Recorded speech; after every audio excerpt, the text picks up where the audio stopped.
Okay, so this is a test to show you how my AI works so far. Just a conversation that I'll have with it. I'll just basically ask at the time because that's what it really does right now. I plan on developing it further to do more, which I still do as I'm learning it.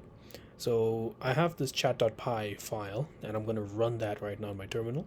So I'm just gonna go over a conversation with it, just ask it what the time is, and show you that it catches errors, and that it also can end a conversation and shut itself down. So it does take some time to start up.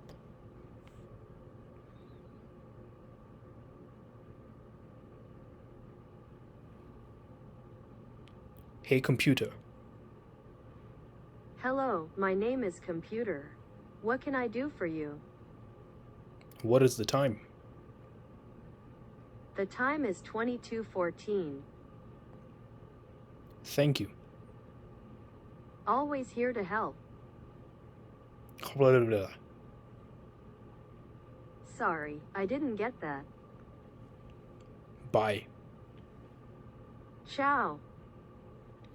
And so you saw that whole conversation where I just uttered some gibberish, and that it would tell you that sorry I did not get that, in saying that it does not recognize that input or that data that it has received.